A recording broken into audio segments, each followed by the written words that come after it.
Second year, उम्मीद आप खैरियत से होंगे।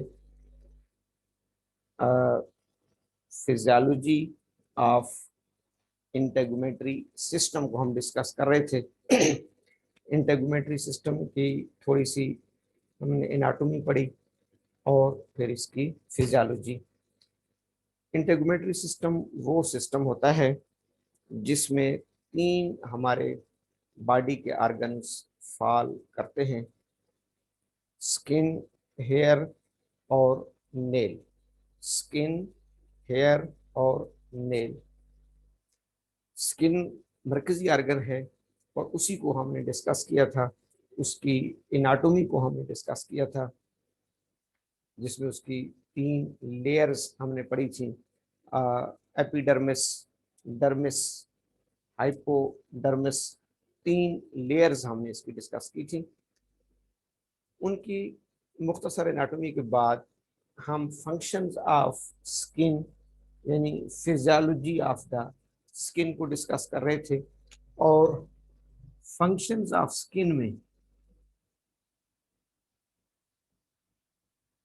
अगर आपको याद हो, पहला फंक्शन कौन सा पढ़ा था हमने? शाबाश, प्रोटेक्शन। प्रोटेक्शन, बिल्कुल ठीक। प्रोटेक्शन यानी स्किन हमारे इंटरनल बॉडी ऑर्गन्स के लिए प्रोटेक्शन का काम करती है, मुख्तलिफ हार्मफुल चीज़ों से इंटरनल ऑर्गन्स को प्रोटेक्ट करती है, जिसमें वाटर, फायर, सनलाइट एट्सेट्रा वगैरह, पैथोजेंस, इन चीज़ों से इंटरनल ऑर्गन्स को प्रोटेक्ट करती है। दूसरा फंक्शन क्या था? Physical barrier. जी, physical barrier, good, physical barrier.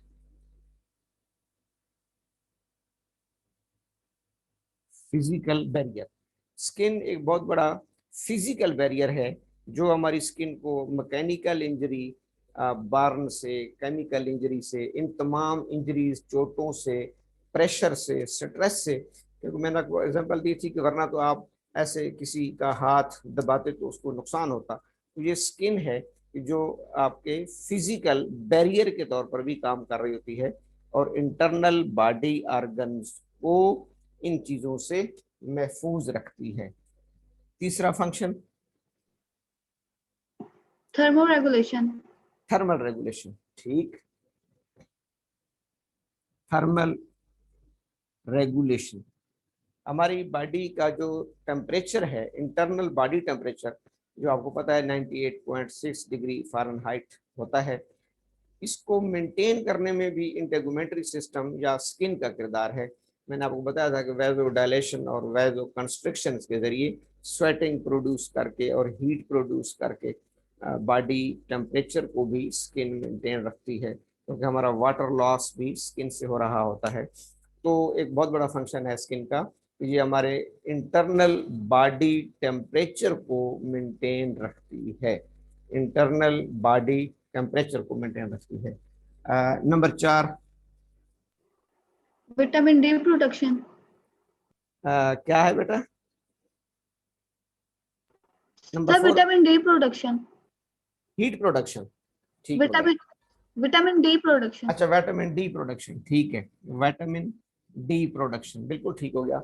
हमारी सूरज की अल्ट्रावायलेट रेज जब हमारी स्किन पर पड़ती हैं तो स्किन के अंदर मुख्तलिफ केमिकल्स होते हैं जो प्री विटामिन डी यानी विटामिन D3 में कन्वर्ट होते हैं, फिर वो विटामिन D3 लिवर में जाकर विटामिन डी में कन्वर्ट होती है। ठीक हो गया जी। Next function, control water loss.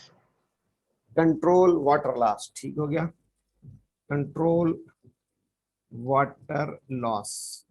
एक हमारा किडनी है जो वाटर बैलेंस को रेगुलेट कर रहा होता है, दूसरा अप टू सम एक्सटेंट हमारी स्किन है जो वाटर लॉस को कंट्रोल कर रही होती है।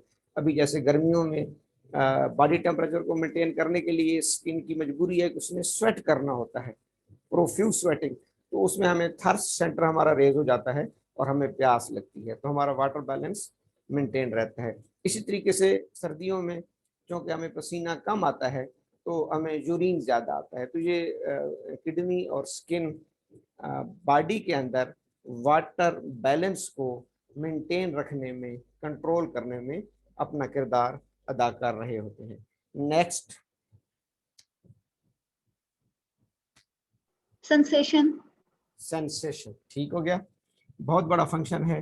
पूरी स्किन पर टच रिसेप्टर लगे हुए हैं जिनको टेक्टाइल रिसेप्टर कहा जाता है।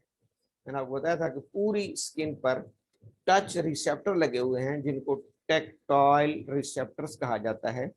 इसलिए हमारी पूरी स्किन पर कहीं पर भी कोई चींटी, कोई इंसेक्ट, किसी का हाथ थोड़ा सा भी मस करता है, टच करता है, तो हमें, हमारा नर्वस सिस्टम हमें महसूस करता है, चाहे हमारी आंखें बांधी क्यों ना हो। तो ये कमाल स्किन के ऊपर लगे हुए सेंसरी न्यूरॉन्स का है। वो इस सेंसेशन को सेंसरी नर्व्स के जरिए हमारे सीएनएस तक पहुंचाते हैं। Next, absorption, absorption. Absorption, skin के अंदर ये भी क्वालिटी है कि ये मुख्तलिफ चीज़ों को, मुख्तलिफ मेडिसिन को एब्जॉर्ब कर सकती है। यही वजह है कि काफ़ी देखा होगा आपने कि जिसको हम टॉपिकल ट्रीटमेंट कहते हैं, होम्योपैथी में भी आपने पढ़ा होगा, फिलॉसफी में, टॉपिकल ट्रीटमेंट यानी ऊपर लगाने वाली चीज़ें। जैसे हम कोई क्रीम लगा देते हैं, कोई जेल लगा देते हैं, तो वो बेसिकली स्किन में पोर्स हैं, वो उसको एब्जॉर्ब कर लेते हैं। एब्जॉर्ब करके उसको ब्लड सर्कुलेशन में भी डाल देते हैं। तो मेडिसिन लेने के मुख्तलिफ रूट्स होते हैं, जैसे ओरल रूट है, IV, तो एक स्किन रूट भी है, एब्जॉर्प्शन का रूट भी है, जिससे हमारी स्किन चीज़ों को एब्जॉर्ब कर रही होती है। नेक्स्ट, सेक्रेशन, जी, सेक्रीशन, ठीक है, सेक्रेशन, सेक्रीशन, बिल्कुल ठीक हो गया। स्किन मुख्तलिफ चीज़ों को सेक्रीट कर रही होती है, बिलखसूस स्किन के अंदर स्वेट ग्लैंड्स हैं। स्वेट ग्लैंड्स जो पसीना, स्वेटिंग को सेक्रीट करते हैं। सेबेशियस ग्लैंड हैं जो सेबम को सेक्रीट करते हैं। मैंने पिछले लेक्चर में आपको सल्फर और इग्निशिया की सारी ग्रेफाइट्स की एग्जांपल दी थी। जिन लोगों की स्किन बहुत ज़्यादा ऑयली होती है, OILY, ऑयली, इसका मतलब है कि उनके सेबेशियस ग्लैंड्स सेबम को ज़्यादा सेक्रीट कर रहे हैं, तो स्किन ज़रूरत से ज़्यादा चिकनी हो जाती है, या वो ज़रूरत से ज़्यादा ड्राई हो जाती है, जैसे सल्फर में होता है। तो स्किन का एक काम मुख्तलिफ चीज़ों को सेक्रीट करना भी है, जिसमें स्वेट ग्लैंड्स स्वेटिंग प्रोड्यूस कर रहे होते हैं, सेबेशियस ग्लैंड सेबम प्रोड्यूस कर रहे होते हैं। मेन ये दो ग्लैंड्स हैं, और भी छोटे छोटे ग्लैंड्स हैं। नेक्स्ट, स्किन कलरेशन, शाबाश, स्किन स्किन कलरेशन। कलर, और इसी को हम डिस्कस कर रहे थे।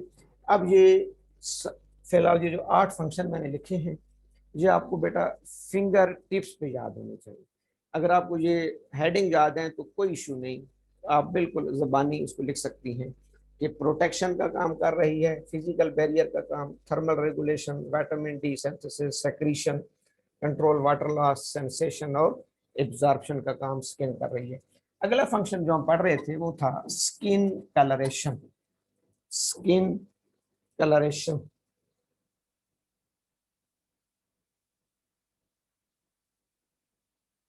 स्किन कलरेशन, ये जो, जिसको आपको मुख्तलिफ लोग मुख्तलिफ कपड़ों में भी, बाकी में भी एक लफ्ज़ यूज करते हैं, स्किन कलर। स्किन कलर, तो ये स्किन का जेन्युइन एक कलर होता है, आइडियल एक कलर होता है। मैंने पिछले लेक्चर में बताया था कि हेल्दी या फेयर, हेल्दी या फेयर स्किन का ये मतलब नहीं कि किसी शख्स का कलर बहुत ज़्यादा वाइट हो, नहीं, वो वाइट होना भी नॉर्मल से एबनॉर्मलिटी है। तो स्किन के अंदर मेनली 3 या 4 पिगमेंट होते हैं, 3 या 4 पिगमेंट होते हैं, जिनकी प्रोपोर्शन का बैलेंस होना ही हेल्दी स्किन का नाम है। अब यूँ समझ लें, 3 या 4 पिगमेंट्स, जिनमें से एक बहुत ही मशहूर पिगमेंट है जिसको मेलानिन कहते हैं। Melanin, melanin, melanin, melanocytes produce कर रहे हैं। मेन जो पिगमेंट है हमारी स्किन का वो है melanin, MELANINE, melanin. Melanin is responsible for brown and black colour. Skin का जो ब्राउन और ब्लैक कलर होता है वो मेलानिन की वजह से होता है। मेलिनोसाइट्स हमारे स्किन में एक सेल्स होते हैं जो उसको प्रोड्यूस करते हैं। बात थोड़ी समझने की है, इसलिए मैंने पिछले लेक्चर में इसको छोड़ दिया था। जब बिलखसूस तेज सूरज की रोशनी, तेज हाई अल्ट्रावायलेट रेज हमारी बॉडी पर पड़ती हैं, तो हमारी बॉडी के मेलिनोसाइट्स बॉडी को उन रेज से बचाने के लिए बहुत ज्यादा मिकदार में मेलानिन प्रोड्यूस करना शुरू कर देते हैं, ताकि बॉडी के इंटरनल ऑर्गन्स को नुकसान ना हो। बात आपने समझनी है। गर्मियों में, धूप में, तेज सूरज की रोशनी में इंटरनल बॉडी ऑर्गन्स को प्रोटेक्ट करने के लिए हमारी स्किन एक फिजियोलॉजिकल प्रोसेस में जाती है। वो मेलानिन की प्रोडक्शन तेज कर देती है। जब मेलानिन की प्रोडक्शन तेज होती है तो हमारी बॉडी का जो स्किन का कलर है वो ब्राउन टू ब्लैक होना शुरू हो जाता है। यही वजह है कि आपने देखा होगा जो लोग धूप में काम करते हैं, धूप में ज़्यादा फिरते हैं, या पाकिस्तान के वो इलाके जहाँ गर्मी ज़्यादा पड़ती है, उन लोगों को कलर थोड़ा सा डल ब्राउन ब्लैक होता है। उसकी एक वजह मेडिकली कह लें या साइंटिफिकली आपको पता होना चाहिए कि उनकी बॉडी में मेलानिन की प्रोडक्शन ज़्यादा हो रही होती है सनलाइट को प्रोटेक्ट करने के लिए। जो हमारे ठंडे इलाके हैं, उसको टेम्परेट क्लाइमेट कहा जाता है, उनमें चूंकि सूरज की रोशनी इतनी तेज नहीं पड़ती तो उनकी बॉडी में मेलानिन की प्रोडक्शन कदरे कम हो रही होती है। उनका कलर थोड़ा सा फेयर वाइट होता है, जैसे हमारा मरी, आज़ाद कश्मीर, फिर ये नॉर्दर्न एरियाज हैं। अगर दूसरी तरफ जाएंगे आप जनूबी पंजाब, सिंध, बलोचिस्तान में, तो वहाँ थोड़ा कलर ब्राउन ब्लैक होता है पॉपुलेशन का। उसमें ये अहम किरदार मेलानिन, लेकिन ये एक वजह है।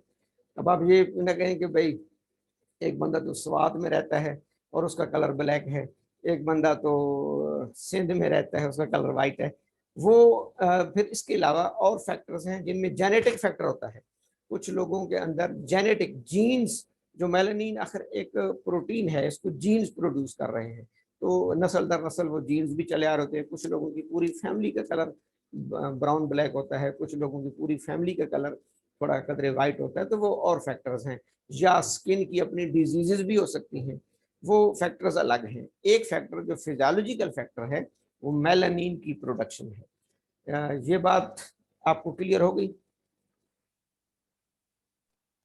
Yes sir. बात समझ आ गई मेलानिन की और ब्लैक ब्राउन कलर की? ठीक है यस सर। ये जो है ना, ये आमतौर पर आरजी भी यस होता है। सर। आरजी भी होता है, जैसे तो बंदा 8-10 दिन धूप में निकलता है तो उसका कलर थोड़ा सा ब्राउन ब्लैक हो जाएगा, फिर वो नॉर्मल भी हो जाता है। तो ये फिजियोलॉजिकल प्रोसेस है। तो जो जेनेटिकली है या वो किसी पैथोलॉजी के नतीजे में, वो फिर परमानेंट होता है। अच्छा, दूसरा पिगमेंट है हीमोग्लोबिन। एक तो आपने आरबीसी में पढ़ा है ना हीमोग्लोबिन, एक यहाँ पर भी हीमोग्लोबिन स्किन में भी होती है, HB स्किन में भी होगी हीमोग्लोबिन। हीमोग्लोबिन कौन से कलर की जिम्मेदार होती है रेड। जी? Sir red. Red red red, शाबाश शाबाश, रेड की, बिल्कुल ठीक, नाम से जाहिर है। तो अब आप जैसे कोई चीज बनाती है ना, तो उसमें मुख्तलिफ चीजें मिक्स करती हैं। जब आप बैलेंस में मिक्स करती हैं ना, तो वो एक अच्छा मॉइस्चर बन जाता है, मिक्सचर बन जाता है। तो आप यूँ समझ लें कि ये जो हमारी स्किन है, इसमें मेलानिन और हीमोग्लोबिन मिक्स हो रही हैं। तो अगर इनकी प्रोपोर्शन मिक्स होगी तो कलर स्किन का न बहुत ज्यादा ब्राउन ब्लैक होगा, न बहुत ज्यादा रेड। ये देखिए, स्किन का कलर ऐसे रेड भी नहीं है जैसे बिल्कुल खून होता है, क्योंकि इसके साथ मेलानिन मिक्स हो रहा है। और इतना ब्लैक भी नहीं है कि जितना मेलानिन करती है, क्योंकि साथ हीमोग्लोबिन मिक्स हो रहा है। तो I like to explain that balancing of all these pigments actually reflect the colour of skin. दूसरा पिगमेंट हो गया हीमोग्लोबिन। अब जिस बंदे में, एक फैक्टर, जिस बंदे में HB की कमी होगी उसका कलर पेल येलो हो जाता है, क्योंकि मेलानिन तो होती है लेकिन HB कम होती है ना। HB कम, HB के भी वो क्वालिटीज होती हैं, अच्छी HB रेड कलर की होती है, फिर थोड़ी पुअर HB है तो उसका HB का अपना कलर भी तो थोड़ा येलो लाइट रेड होता है। तो अगर HB डिफेक्टिव क्लास की है या कम है तो फिर इसका कलर थोड़ा सा येलो होगा और इसका ब्लैक होगा, आपस में मिलेंगे तो स्किन पर ब्राउन येलो कलर आना शुरू हो जाएगा। हम कहते हैं कि इस बंदे में खून की कमी है। अगर किसी बंदे का HB लेवल बहुत ज्यादा हाई है, बहुत ज्यादा हाई, तो वो उसका फिर उसकी स्किन से नजर आ जाता है, उसके चेहरे से बिलखसूस कि इस बंदे के अंदर तो बड़ा खून है जी, क्योंकि इसका चेहरा सुर्ख सुर्ख, एक गुस्से से भी सुर्ख होता है, वो नहीं, फिजियोलॉजिकली अगर उसमें HB का लेवल ज्यादा है तो उसका चेहरा, उसकी स्किन का कलर रिलेटिवली फिर थोड़ा सा हीमोग्लोबिन डोमिनेट होना शुरू हो जाएगा। अगर धूप में बंदा फिर रहा है गर्मी में तो मेलानिन डोमिनेट होना शुरू हो जाएगी, मेलानिन डोमिनेट होगी तो बंदा ब्राउन ब्लैक होना शुरू हो जाएगा। तीसरा कलर होता है कैरोटीन।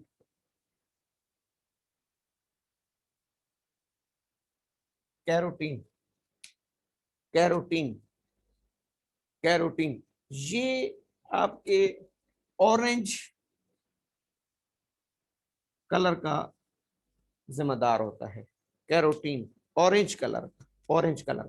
तो एक और कैराटीन भी होता है, पर मेन ये 3 पिगमेंट हो गए, ये भी आप याद रख लें। तो इन तीनों की यानी मेलानिन, हीमोग्लोबिन और कैरोटीन, मेलानिन, हीमोग्लोबिन और कैरोटीन, इन तीनों की जो बैलेंसिंग है, अगर ये तीनों एक स्पेसिफिक फिजियोलॉजिकल बैलेंस में आ रहे हैं तो they will produce skin colour, जिसको हम स्किन आइडियल स्किन कलर कहते हैं। अब मेरे ख्याल में आसान है, कोई इतना मुश्किल नहीं। अगर तो मेलानिन की ज्यादती होगी, इन तीनों में से मेलानिन की प्रोपोर्शन रेशो बढ़ जाए तो कौन सा कलर ज्यादा डोमिनेट हो जाएगा? Brown black, brown black, brown black, शाबाश। अगर HB की प्रोपोर्शन बढ़ जाए? Sir red, red, red. और अगर कैरोटीन बढ़ जाए? Orange, orange yellow, orange, orange yellow. या इनमें से कोई एक कम हो जाए, जैसे मैंने बताया कि हीमोग्लोबिन अगर किसी शख्स में कम है, खून की कमी है, तो फिर ये 2 पिगमेंट हावी हो जाएंगे तो उसका कलर येलो हो जाएगा, येलो हो जाएगा। तो इस तरह थोड़ा सा आपने स्किन कलर, मैंने कहा इसकी थोड़ी सी डिटेल आपको बता दूं क्योंकि क्लिनिक पे जब आप बैठेंगी। हाँ, this is the one factor, ये ध्यान में रखना है। मैंने पहले बताया कि बाज़ औक़ात चूंकि ये जो प्रोटीन्स होती हैं इनको प्रोड्यूस सेल ही कर रहे हैं ना, मेलेनोसाइट्स, HB को स्किन के सेल्स प्रोड्यूस कर होते हैं, केराटिनोसाइट्स कर रहे होते हैं। तो चूंकि इनको प्रोड्यूस सेल कर रहे हैं तो सेल के अंदर बेसिकली इन प्रोटीन्स की प्रोडक्शन के पीछे जीन्स होते हैं, क्रोमोसोम्स और जीन। मैंने जैसे बताया कि वो एक अलग मैटर है कि पूरी फैमिली का कलर ब्राउन होगा, ब्राउन ब्लैक होगा, पूरी फैमिली का कलर थोड़ा डार्क ब्लैक होगा, वो उनकी जेनेटिक इनहेरिटेंस है। वो चाहे सर्दी वाले इलाकों में रहें या गर्मी वाले इलाकों में, अगर उनमें मेलानिन की प्रोडक्शन तेज होनी है तो वो तेज ही होगी, वो जेनेटिकली जो है ना वो तेज हो रही होती है। ये थोड़ी सी चीजें। और एक होता है स्किन डिजीजेस, जैसे अभी कोरोना में भी एक चीज ऑब्जर्व की गई है। कोरोना में जिन लोगों को कोरोना होता है, आपने शायद ऑब्जर्व किया होगा, पूरे 1-2 महीने, अक्सर मुझे पेशेंट्स ने बताया है, बल्कि मैंने देखा भी है, अक्सर पेशेंट्स में 1-2 महीने तक उनका कलर डल हो जाता है, थोड़ा सा ब्राउन ब्लैक हो जाता है, डल हो जाता है। यानी अगर आम रूटीन में उनका कलर थोड़ा कदरे फेयर था तो कोरोना के बाद, कोरोना इन्फेक्शन के बाद उनका कलर डल हो जाता है। तो यकीनन डिजीजेस का इफेक्ट भी स्किन पे हो रहा होता है। तो ये तमाम फैक्टर्स आपने ज़हन में रखने हैं जब आप, एक बंदे के जीन्स ही जेनेटिकली मेलानिन ज़्यादा प्रोड्यूस हो रही है, जेनेटिकली, यानी उसका सारा वालदैन खानदान डार्क कलर का है, वो अब आपकी क्लिनिक पे आ जाए, मैडम मुझे अच्छी सी दवाई दें कि मेरा कलर सफ़ेद हो जाए, तो दिस इज इम्पॉसिबल। तुक्के नहीं लगाने, तुक्कों से काम नहीं चलता, मेडिकल साइंस है। अब आप कहेंगे जी आपके चूँकि पूरी फैमिली में जो जीन्स हैं जो मेलानिन को प्रोड्यूस कर रहे हैं, मेलानिन की ज्यादती हो रही है, तो ये इसको हम कुछ नहीं कर सकते, ज़ाहिर है। वो तो आप उसको वक्ती तौर पर आर्टिफिशियली कोई चीज़ लगा दें उसका कलर व्हाइट हो जाएगा, लेकिन जो ही वो चीज उतरेगी मेकअप या गेटअप तो फिर ब्लैक हो जाएगा, क्योंकि उसकी जीन्स का जो है वो मेलानिन की प्रोडक्शन ज्यादा हो रही है। यहाँ तक बेटा बात क्लियर है? जहाँ तक कोई Yes, sir. कंफ्यूजन, कोई question? Yes, sir. Yes, sir. समझ आ गई? Yes, sir. ठीक है, Yes, sir. गुड। इसके बाद है कि how hypothalamus controls the thermal regulation. Basically अभी हम जो स्किन को पढ़ रहे थे, तो स्किन का एक अपना किरदार है। स्किन तो क्या करती है, स्वेटिंग करेगी, वेजो डायलेशन करेगी, वेजो कंस्ट्रिक्शन करेगी, तो टेम्परेचर मेंटेन रहेगा। लेकिन मरकज जो है, मरकज वो सीएनएस है, सीएनएस।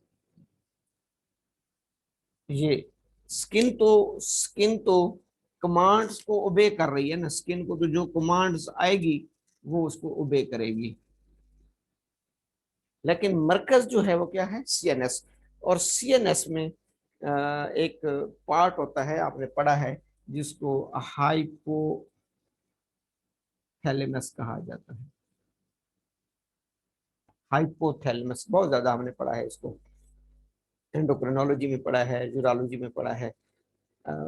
जो हमारी सेंसोरियम या लिम्बिक सिस्टम होता है, सेंसोरियम या लिम्बिक सिस्टम, जहाँ पर हमारी सेंसेशन, एहसासात, जज्बात, ख्यालात पाए जाते हैं, उसके बिल्कुल करीब एक स्ट्रक्चर है जिसको हम एक थैलमस होता है, एक हाइपोथैलेमस। हाइपो का मतलब क्या होगा जी? शाबाश, हाइपो अंडर, ठीक, शाबाश, गुड, अंडर। थैलमस का मतलब क्या होगा? हाइपो का मतलब अंडर, थैलमस का मतलब क्या है? इसका मतलब है कि अभी तक आपने नोट्स नहीं पढ़े। अगर आपने मेरे नोट्स पढ़े होते तो फिर आपको इसका मतलब आता होता। थैलमस का क्या मतलब है? Chamber, chamber.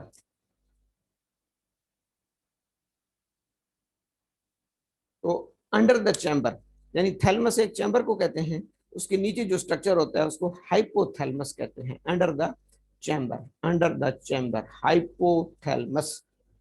ये सीएनएस का पार्ट है, और ये अपने मुख्तलिफ न्यूरो ट्रांसमीटर, आप बेटा ऐसा ऐसा आप अपने कॉन्सेप्ट्स को क्लियर करते जाएं। मैंने आपको एंडोक्रिनोलॉजी में पढ़ाया था कि हाइपोथैलेमस पूरी बॉडी को, फिर ये जरा ध्यान से सुन लें, ध्यान से सुन लें, लिख लें। हाइपोथैलेमस पूरी बॉडी के मुख्तलिफ ग्लैंड्स, मुख्तलिफ स्ट्रक्चर्स को दो तरह से कंट्रोल कर रहा होता है। एक एंडोक्राइन सिस्टम के जरिए,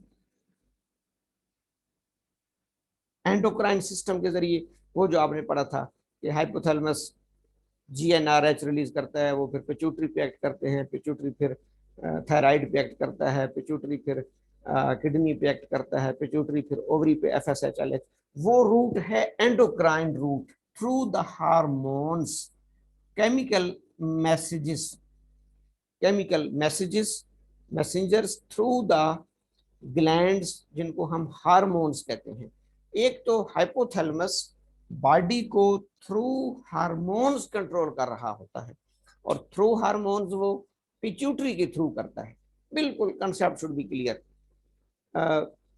ओवरी के फॉलिकल्स को मैच्योर कराना है, ओवरी के फॉलिकल्स को, तो हाइपोथैलेमस किसको मैसेज देगा?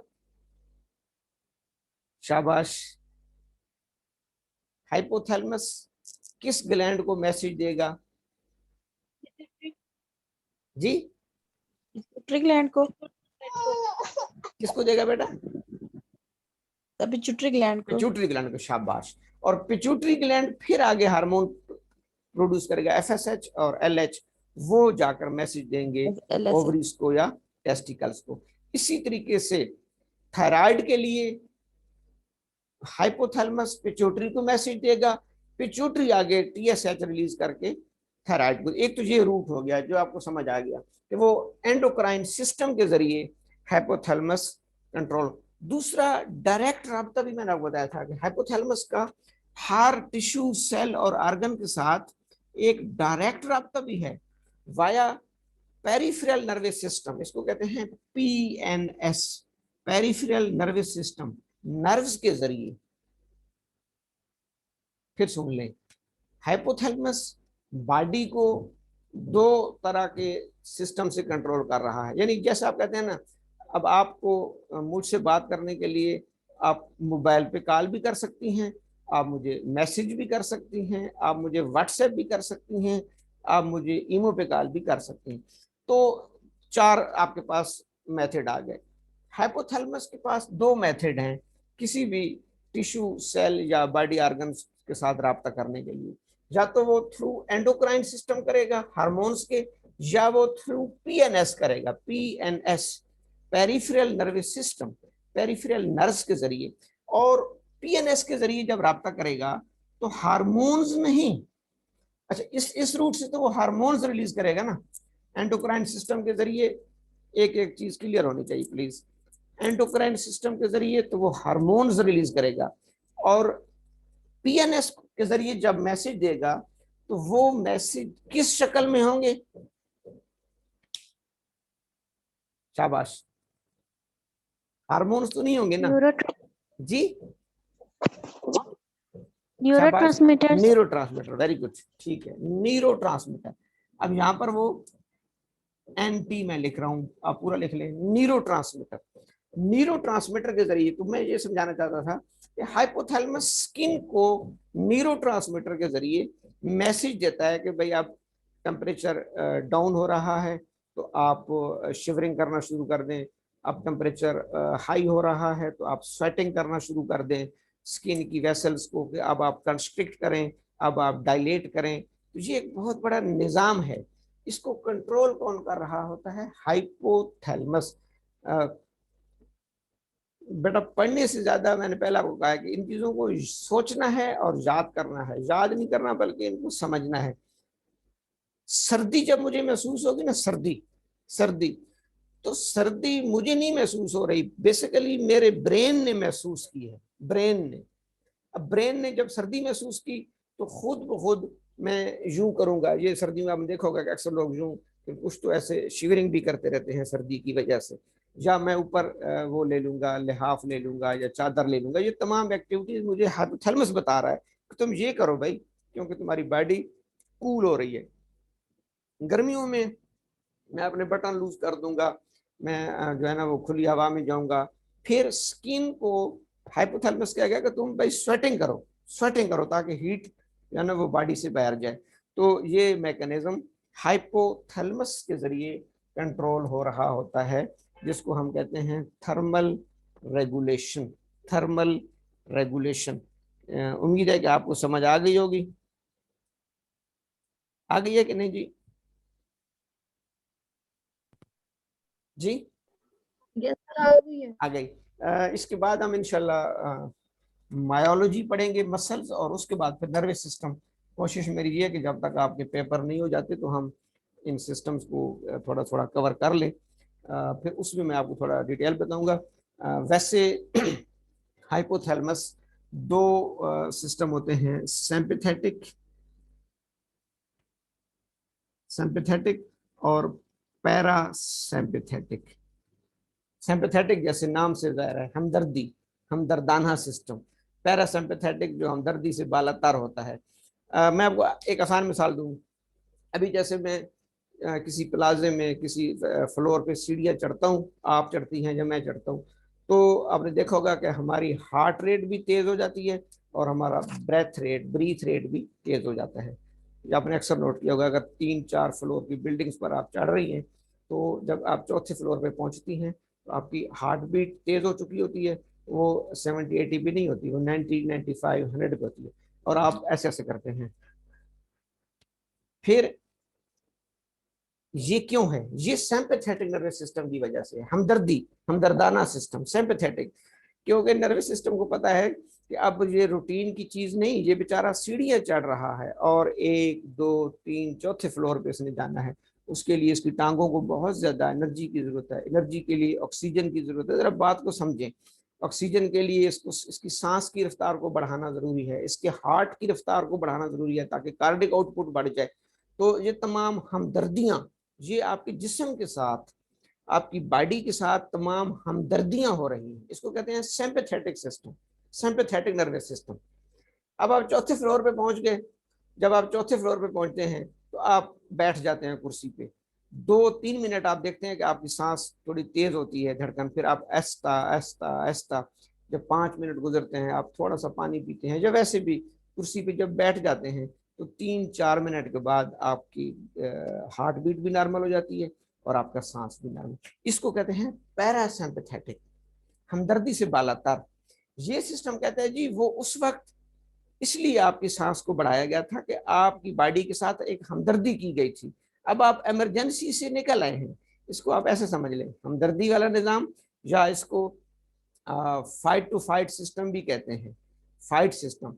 यानी उस वक्त, या इमरजेंसी, इमरजेंसी इमरजेंसी को डील करने के लिए सिंपैथेटिक सिस्टम काम करता है। फिर उस जब इमरजेंसी खत्म हो जाती है तो बॉडी को नॉर्मल हालात में लाने के लिए पैरासिम्पैथेटिक सिस्टम काम करता है, फिर नॉर्मल कर देता है। कुछ समझ आ रहा है डॉक्टर साहबान?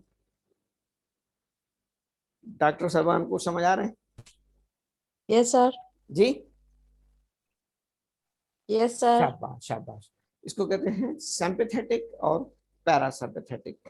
जब भी बॉडी में एक इमरजेंसी क्रिएट होती है, उसको फुलफिल करने के लिए हमारा सिंपैथेटिक सिस्टम एक्टिवेट होता है। फिर जब इमरजेंसी से बॉडी निकल आती है तो नॉर्मल हालात में लाने के लिए फिर पैरासिम्पैथेटिक सिस्टम उसको अपने नॉर्मल हालात पे ले आएगा। अब मसलन आपकी हार्ट बीट थी 82, जब आप सीढ़ियां चढ़ना शुरू हुए अपस्टेयर पर तो सिंपैथेटिक सिस्टम इसको बढ़ाना शुरू कर देगा, 90, 94, 98, 100, इस तरीके से ब्रीथ रेट बढ़ना शुरू हो जाएगा। जब आप वहां पहुंच जाएंगे तो फिर ये डिक्लाइन होना शुरू हो जाएगा ना, 98 से 94, 94 से 92, 90, 85, फिर 80 पे आ जाएगा। ये यूं जो है ये पैरासिम्पैथेटिक काम कर रहा है, यूं सिंपैथेटिक काम कर रहा है। ये तो जस्ट एक आसान एग्जांपल है, there are so many examples जिनमें सिंपैथेटिक और पैरासिम्पैथेटिक सिस्टम एक दूसरे के साथ कोऑपरेट कर रहे होते हैं। टाइम तो मेरे ख्याल में 1 मिनट रह गया है। इसके बाद हम थोड़ा सा इसकी क्लिनिकल कुछ टर्म्स हैं वो भी मैंने आपके लिए ऐड की हैं, कल इंशाल्लाह हम उनको पढ़ेंगे। स्किन के अंदर मुख्तसर डेफिनेशन में आपको पढ़ाऊंगा कौन कौन सी एबनॉर्मेलिटीज़ आ जाती हैं, ताकि आपको नो हाउ हो जाए कि जब स्किन का पेशेंट आता है तो उनमें रूटीन की कौन कौन सी पैथोलॉजिकल कंडीशंस आ सकती हैं। आपको तो टर्मिनोलॉजी आनी चाहिए, उनकी डेफिनेशंस का पता होना चाहिए, नोट्स में भी है, आप देख भी लेना, कल हम उसको डिस्कस करेंगे। आज के इस टॉपिक में अगर कोई चीज़ आपको समझ नहीं आई तो आप पूछ सकती हैं, या क्लियर है सारा?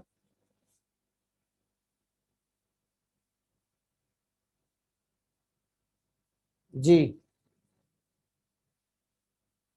क्लियर है बेटा? Yes sir.